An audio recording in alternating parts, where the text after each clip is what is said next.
కలిగే మేలు, దేవుని ప్రేమిస్తే కలిగే మేలులు ఏ మేలులు చేస్తాడో అన్నది కొంతసేపు మీతో పంచుకోవాలని నేను ఆశపడుతున్నాను. దేవుణ్ణి ప్రేమించి వారిని ఎంతగా దేవుడు మేలుల చేత తృప్తిపరుస్తాడో అవి మనకి తెలియపరుస్తుంది ఈ వాక్య భాగం నుంచి.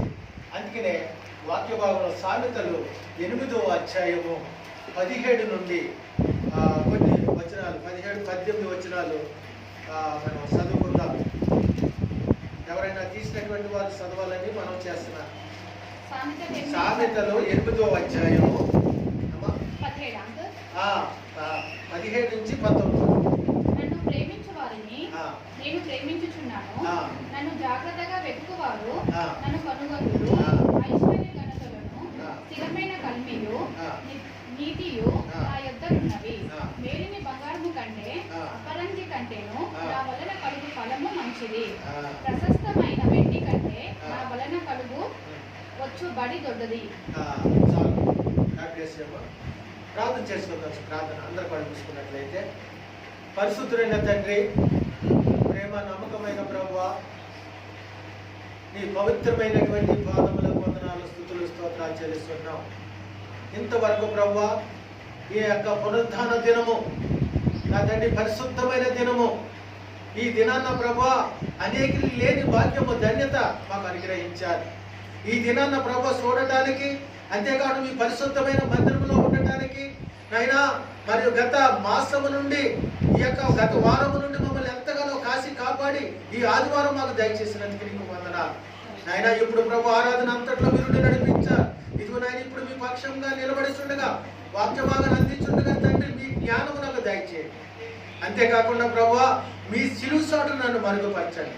నేను మాట్లాడితే ఎవరు వినరు, కానీ మీరు మాట్లాడితే మేము అందరం వినగలుగుతాం తండ్రి. నాకు కూడా వచ్చిన ప్రతి ఒక్కరిని మీరు జ్ఞాపకం చేసుకోండి. వినగలిగే సేవను, గ్రహించే మనసును బిడ్డలందరికీ దయచేయమని యేసు పరిశుద్ధ నామమున ఈ ప్రార్థనని వేడుకుంటున్నాను తండ్రి, ఆమేన్. హల్లెలూయా చెప్పండి ఒకసారి. అందరూ సంతోషంగా ఉన్నారా? ఓకే, గాడ్ బ్లెస్ యు అమ్మా. దేవుడు దీవించిన గాక మిమ్మల్ని. దేవుడు సమయం ఇచ్చినందుకు దేవునికి వందనాలు చెల్లిస్తున్నాను. మరి ఇక్కడ మన వాక్య భాగంలో చదివినటువంటి వాక్య భాగంలో మరి సామెతలు 8వ అధ్యాయము 17వ వచనంలో ఏమందంటే, నన్ను ప్రేమించి వారిని నేను ప్రేమించుచున్నాను. అంతేనా?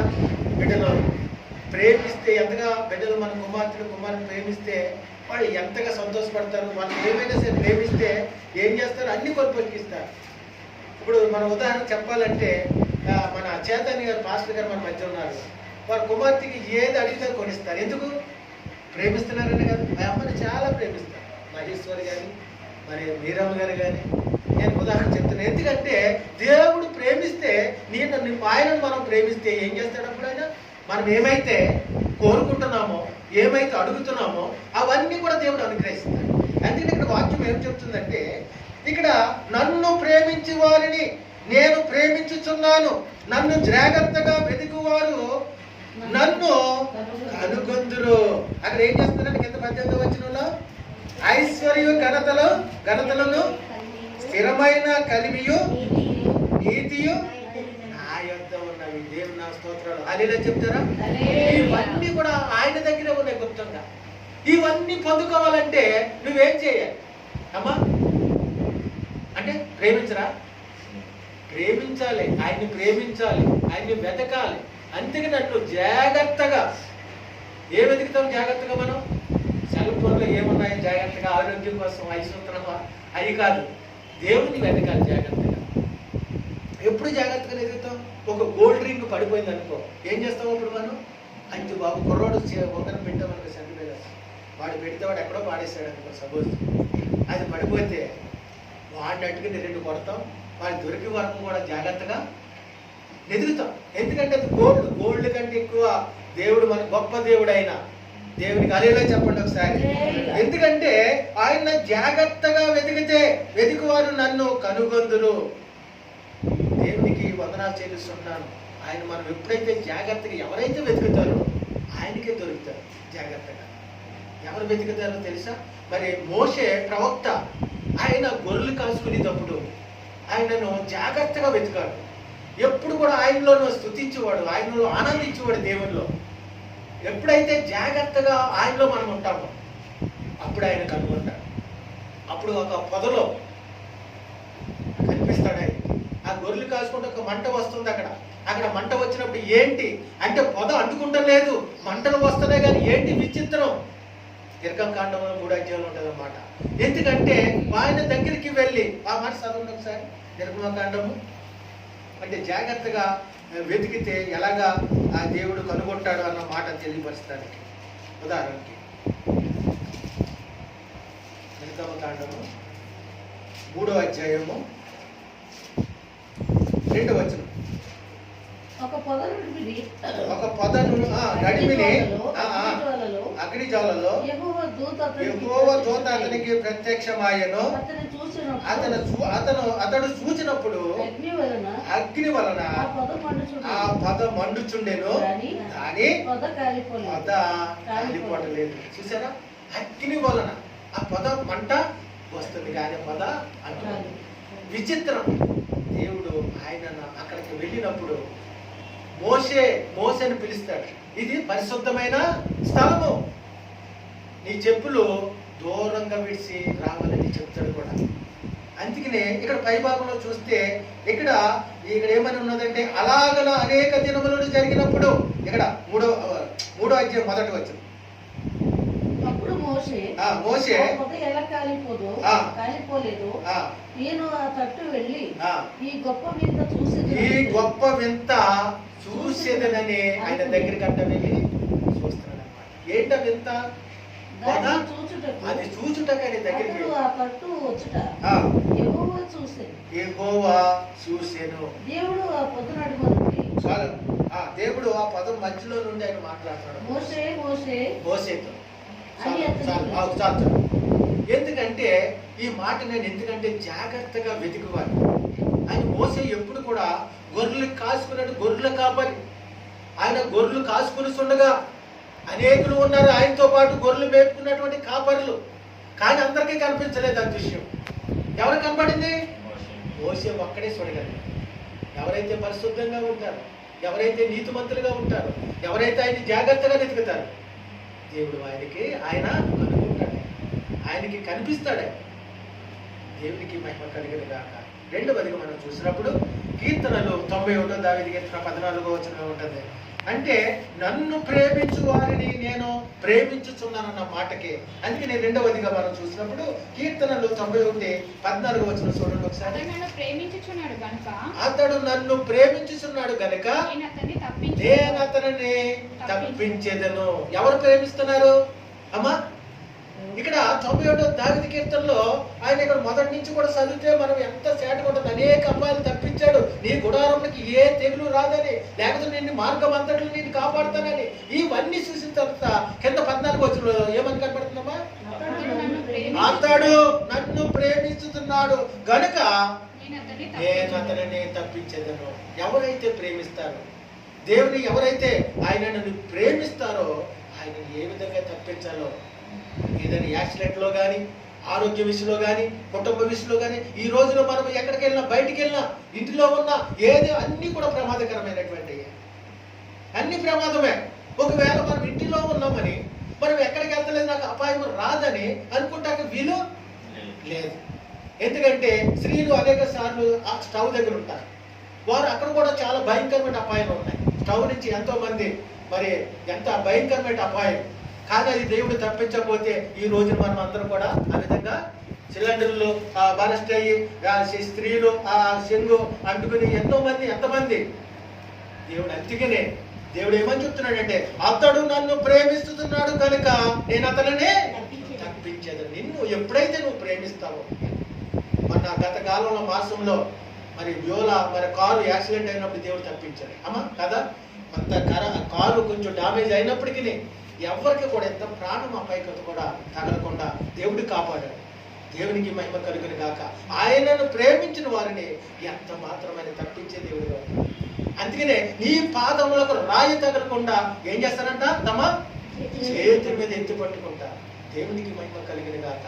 ఎప్పుడైతే మనం ఆయన ఆశ్రయిస్తామో, ఆయన ప్రేమిస్తామో, ఎప్పుడు కూడా ఆయన దివారాత్రులు ఆయన యందు ఆనందిస్తామో, ఎప్పుడు కూడా ఈ కొరకు ఆయన ఆలోచన చేస్తుంటారు. నా ప్రియమైనటువంటి కుమార్తెని, నా ప్రియమైనటువంటి కుమారుడిని, ఆయనకి ఏమి కావాలో ఇవ్వాలి. అంతేకాకుండా ఆయన మార్గం అంతట్లో తోడైన దూతల్ని ఆయన పంపించి ఆయన కాపాడగలిగే శక్తివంతులే. దేవునికి మహిమ కలుగును గాక. రెండవదిగా మనం చూసినప్పుడు కీర్తనలు 5వ అధ్యాయంలోకి రండి అందరూ కూడా. కీర్తనలు నేను త్వరగా ముగిచ్చేస్తాను. కీర్తనలు 5వ అధ్యాయము 12వ వచనం. యెహోవా నీతిమంతులను ఆశీర్వదించువాడవు నీవే. అదేలా చెప్పండి ఒకసారి. దేవుని స్తోత్రాలు. ఎవరైతే ఆశీర్వదించబడ్డారో వారందరూ కూడా నీతిమంతులే. దేవుడు వారిని ఆశీర్వదిస్తున్నాడు. ఎందుకంటే ఇక్కడ చెప్తున్నాడు వాక్య భాగం. దేవుడు నీతిమంతులను ఏ విధంగా ఆశీర్వదిస్తాడు, ఆయన తప్పిస్తాడు, ఏ అపాయం రాకుండా కాపాడుతాడు, ఏ రోగము రాకుండా ఆయన విడుదల దయచేస్తాడు. దేవునికి మహిమ. నమ్మినటువంటి వారు హల్లెలూయా చెప్పండి ఒకసారి.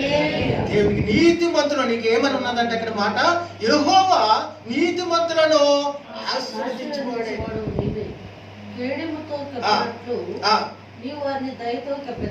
ఏంటంటే కేడముతో కప్పినట్లు నీవు వారిని దయతో కప్పెదవు. కావున నీ నామమును ప్రేమించువారు నిన్ను గూర్చి ఉల్లాసించుదురు. కావున అంటే ఏంటంటే అక్కడ నీ నామమును ప్రేమించువారు నిన్ను గూర్చి ఉల్లాసించుదురు.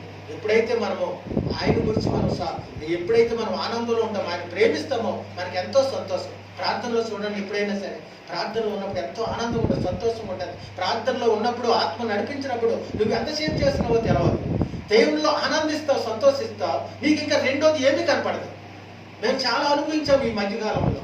చాలా ప్రార్థనలో ఉండి ప్రార్థనలో ఇంకా ప్రార్థన ఇంకా ముగించుకొని ఎంత అవుతుందో కూడా తెలియనటువంటి పరిస్థితి. ఆయనలో ఆనందం, సంతోషం ఇంకా రేవి లోకమంతా కూడా మన హృదయంలో రానికూడదు. అప్పుడే మనం సంతోషం కలుగుతాం. ఒకవేళ ఎప్పుడైతే మనము అక్కడ మోకరించినప్పుడు లోకం మనలోకి వస్తే ఆయనలో మనము సంతోషించలేము. దేవునికి వందనాలు చెల్లిస్తున్నాను. రెండవదిగా నేను త్వరగా ముగించేస్తాను, నీకు వివరించను. లూకా సువార్తలకు రండి అందరూ కూడా. లూకా సువార్త 7వ అధ్యాయము నేను త్వరగా చదివి ముగించేస్తాను. లూకా సువార్త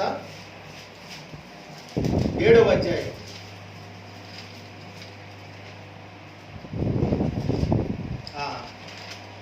7వ అధ్యాయము 37 చదువు. 7వ అధ్యాయం. ఊరిలో ఉన్న పాపాత్మురాలైన యొక్క స్త్రీ యేసు పరిచయం ఇంట భోజనములకు కూర్చున్నాడని తెలుసుకుని యొక్క బుట్టిలో అత్తరు తీసుకుని వెనుక తట్టు ఆయన పాదముల యొద్ద నిలువబడి ఏడ్చుచు కన్నీళ్లతో ఆయన పాదములకు తడిపి తన తల వెంట్రుకలతో తుడిచి ఆయన పాదములను ముట్టు పెట్టుకుని ఆ అత్తరు వాటికి పూసింది.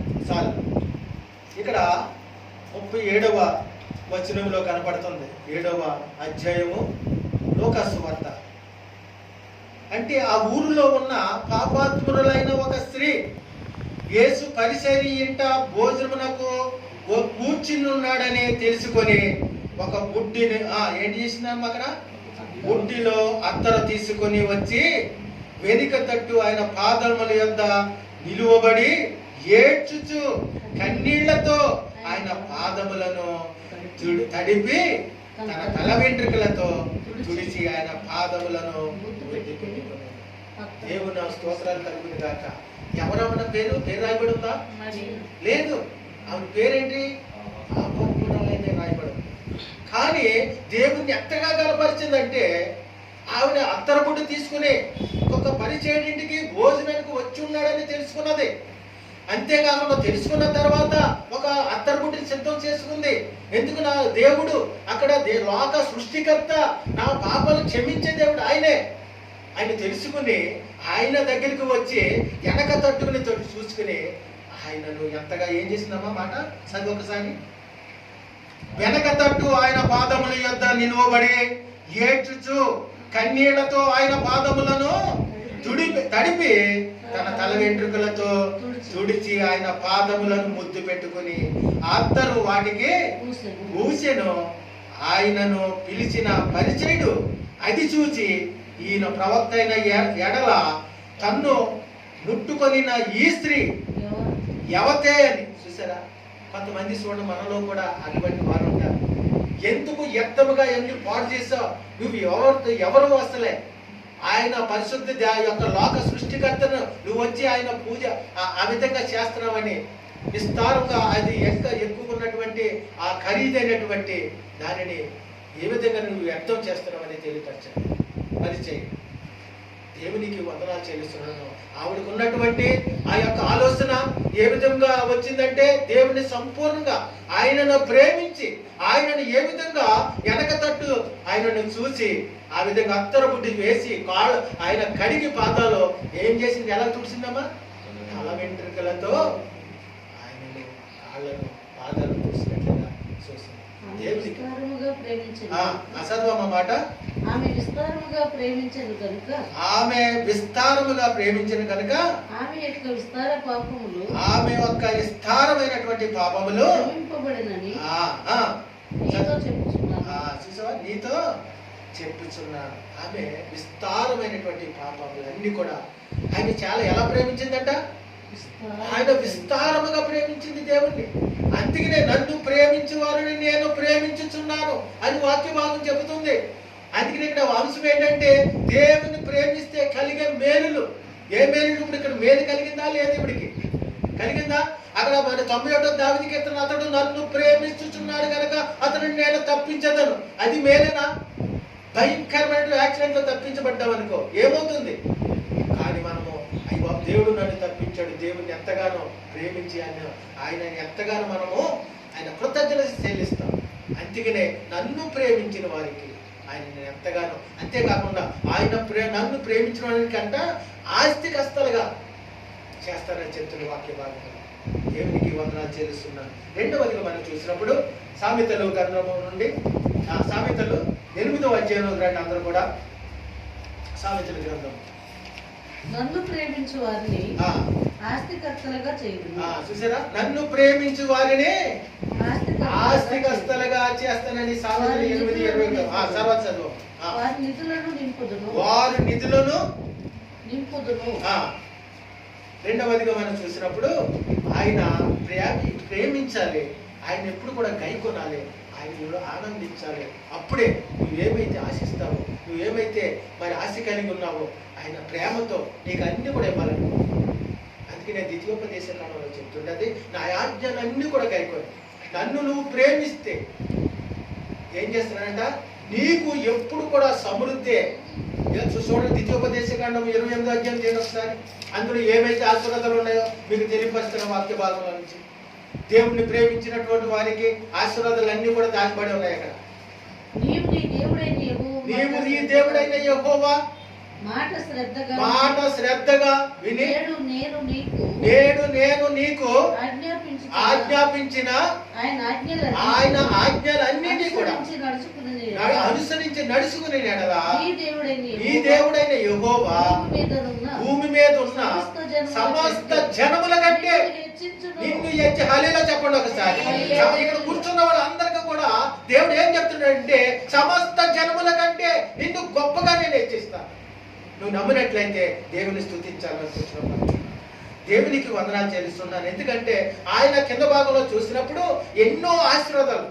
ఆయన నీవు లోపలికి వెళ్ళినప్పుడు నిన్ను ఆశీర్వదిస్తాను, బయటకు వచ్చినప్పుడు చదవన్నమాట.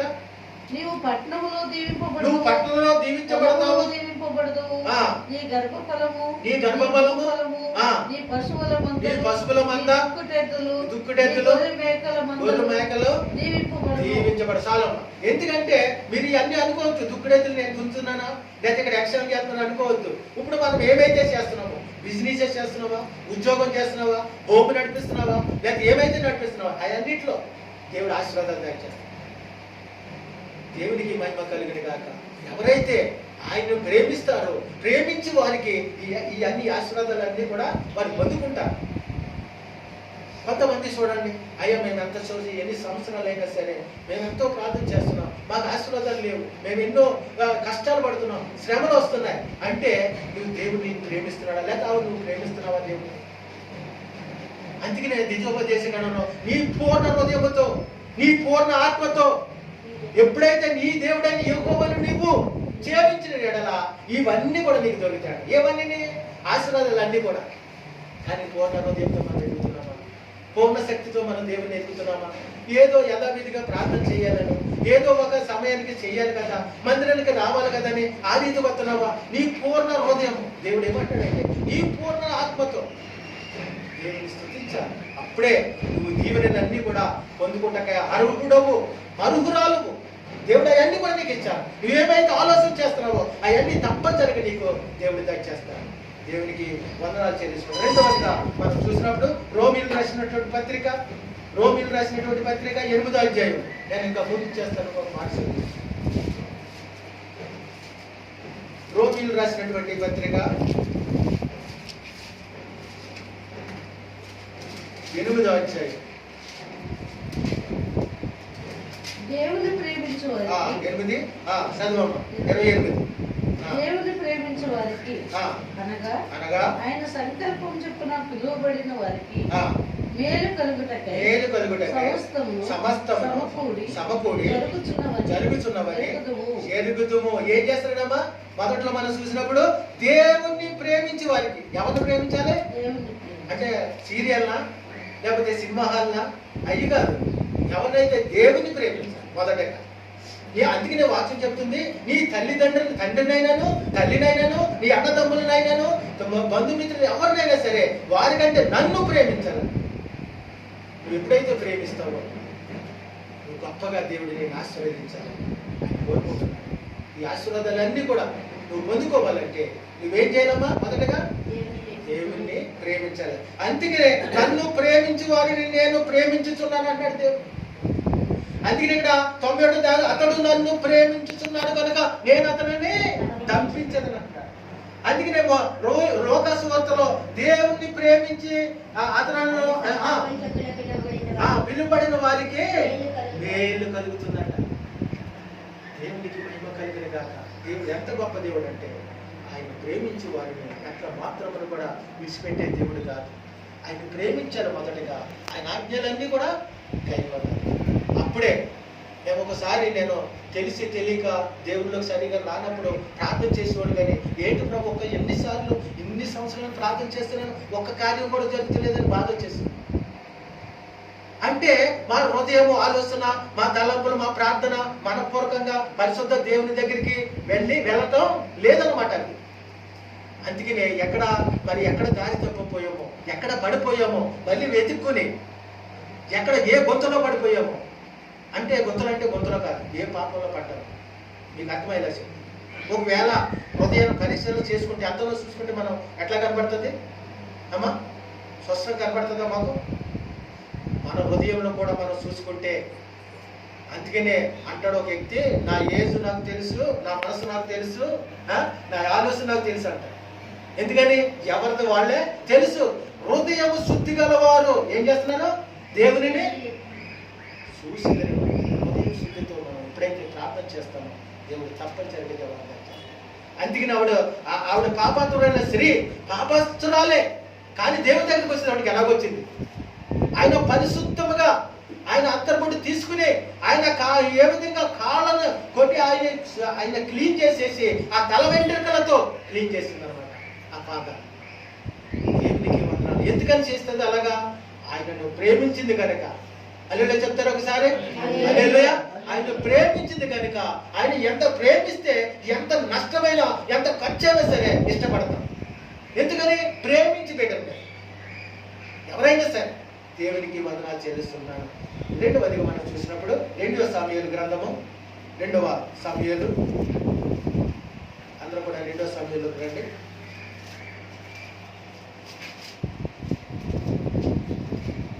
5వ అధ్యాయము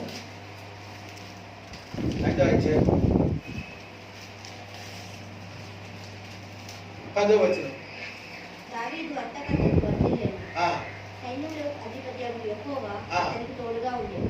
చూసారా? దావీదు అంట ఎలాగ అర్థమయ్యాడు? ఎలాగా? అంతకంతకే ఎందుకు వర్ధిల్లాడు? ఆయన దేవుణ్ణి ప్రేమించాడు. ఆయన ఎప్పుడు ఆజ్ఞలన్నీ కూడా కైకొన్నాడు. ఎప్పుడు కూడా ప్రార్థనే, ఎప్పుడు కూడా బైబిల్ చదవటమే, ఎప్పుడు కూడా దివారాత్రులు దేవుని యందు ఆనందిస్తున్నాడు ఆయనతోటే. అందుకనే దావీదు మహారాజుని దేవుడు ఏమన్నాడో తెలుసా? దావీదు నా హృదయానుసారుడు అని తెలిపాడు. హల్లెలూయా. దేవుని నా స్తోత్రాలు కలిగిన గాక. ఎప్పుడైతే ఆయన ఎప్పుడు కూడా దావీదుని ఎందుకు మెచ్చుకుంటాడు? ఆయన ఎప్పుడు కూడా దివారాత్రులు ఆయన నందు ఏం చేశాడమ్మా? మళ్ళీ మాట చదువు. అప్పుడు దావీదు అంతకంతకు వర్ధిల్లెను. కింద భాగం చదువు. యెహోవా అతనికి తోడై ఉన్నాడు కనుక. ఎవరైతే నీకు, నీ కుటుంబానికి కానీ, నీ బిజినెస్కి కానీ, నీ వ్యాపారాలకు కానీ, నీ ఉద్యోగానికి కానీ నీకు తోడై ఉంటే దేవుడు ఎంతగా వర్ధిల్లుతామంటే అంతకంతకు అంచెలుగా. మొన్నటి వారికి ఇక్కడ ఎలాగ ఉన్నాడా? ఆయన అంత బిల్డింగ్గా కట్టాడు అంటాడు. ఎవరంటారు? దేవుని తెలియనటువంటి వాడు అంటాడు. తెలిసినటువంటి వారిని, దేవునిలో ప్రేమించి దేవుని ప్రేమించినటువంటి వాడు అంతకంతకు వర్ధిల్లి ఏం చేస్తాడంట? పైకి ఎదుగుతాడు. దేవుడు నా స్తోత్రాలు కలిగిన కాక.